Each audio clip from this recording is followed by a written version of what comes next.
pé. Abra sua Bíblia, meu irmão. São Lucas, capítulo de número 24.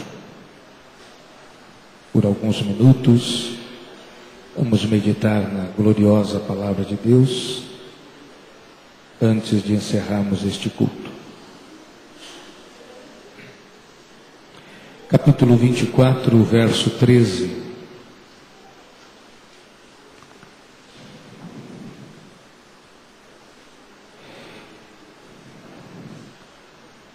Nós queremos saudar o irmão Lucas, que mandou um recado, está assistindo o culto pela internet, e a todos os demais que nos acompanham através dessa internet. Lucas 24, verso 13. E eis que no mesmo dia iam dois deles para uma aldeia que distava de Jerusalém 60 estádios, cerca de 11 quilômetros, cujo nome era Emaús. E iam falando entre si de tudo aquilo que havia sucedido. E aconteceu que, indo eles falando entre si, e fazendo perguntas um ao outro, o mesmo Jesus se aproximou e ia com eles. Mas os olhos deles estavam como que fechados, para que o não conhecessem. E ele lhes disse: que palavras são essas que, caminhando, trocais entre vós? E por que estáis tristes? E respondendo um, cujo nome era Cleopas, disse-lhe: és tu só peregrino em Jerusalém?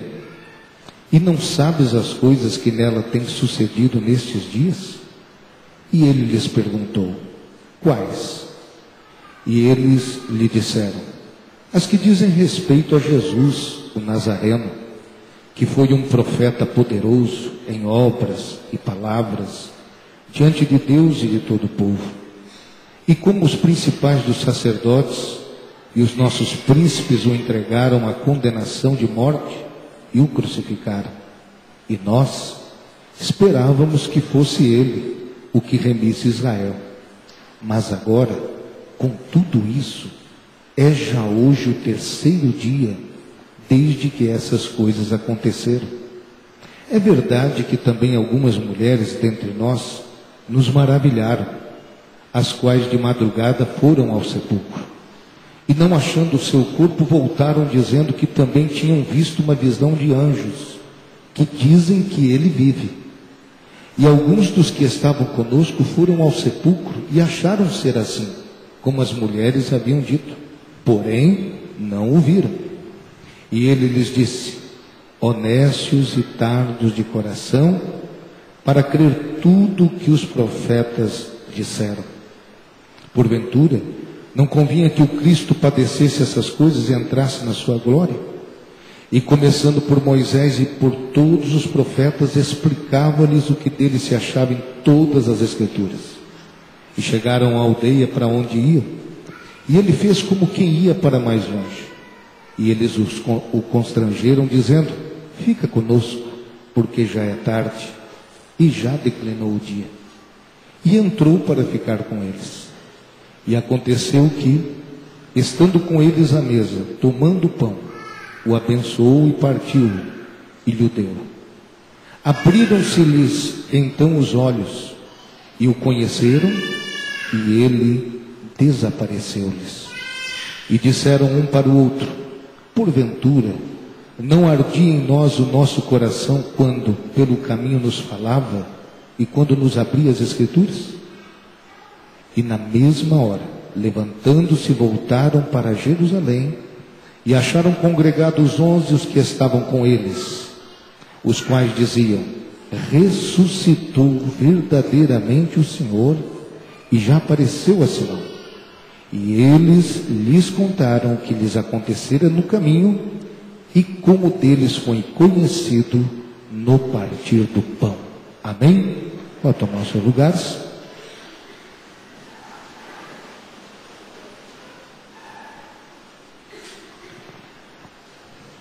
Propositalmente, nós fizemos a leitura completa desse texto para que os irmãos relembrassem dessa escritura tão maravilhosa que narra uma das manifestações do Senhor. A ressurreição é muito importante, irmãos, porque ela tem que fazer diferença na nossa vida. Se Jesus ressuscitou, a nossa vida com certeza tem outro nível, tem outra vibração. A nossa vida tem uma segurança, uma confiança extraordinária. Louvado seja Deus, porque Ele ressuscitou, porque Ele está vivo, porque Ele anda conosco, anda dentro de nós e nos acompanha todos os dias de nossa vida. Bendito seja o nome do Senhor. A ressurreição de Jesus, na visão destes dois que estavam indo para sua casa no final daquele mesmo dia, o versículo 3 diz: e eis que no mesmo dia, era o dia da ressurreição, logo de manhã, antes que o sol aparecesse, Maria Madalena, juntamente com outras mulheres, uma outra Maria, mãe de Tiago, Joana e outras mulheres, foram até o sepulcro. Já tinham passado o dia de sábado e esperaram o primeiro dia da semana para ir até o sepulcro, para preparar, para embalsamar o corpo do Senhor. Não fizeram isso no dia de sábado porque guardavam o dia dos judeus. Deixaram isso para o primeiro dia da semana. E estavam então indo em direção àquele cemitério. E quando chegam ali, Maria Madalena estava preocupada e conversando com as demais. Quem é que vai mover a pedra daquele sepulcro? Esse era o problema delas. Como é que nós vamos entrar ali e fazer o que temos que fazer? Preparando o corpo do Senhor. Era o problema que elas tinham. Mas elas não sabiam que enquanto elas estavam indo para lá, o Senhor já tinha removido a pedra do lugar. Bendito é o nome do Senhor.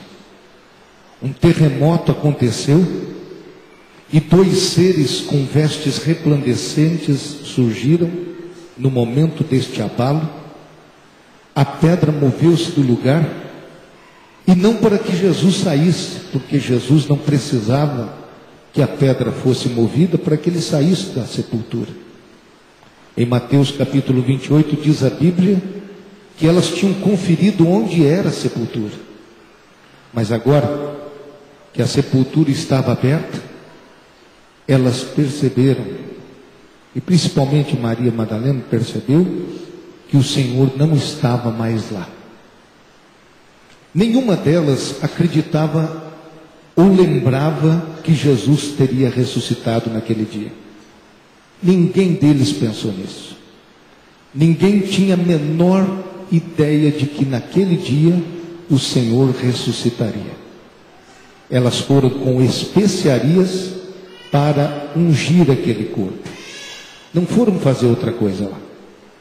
Mas a sua devoção a Jesus era tão grande que não chamava o corpo de Jesus de um corpo ou de cadáver. Chamava de Senhor. Glória a Deus. Quando chegou ali e não viu o corpo do Senhor, ela logo começou a chorar, a ficar inquieta, e de repente ouviu também anjos dizendo para ela: por que você está procurando o vivente entre os mortos? Por que você está procurando o vivo no meio do cemitério? Para dizer na nossa linguagem, ele não está aqui, mas já ressuscitou.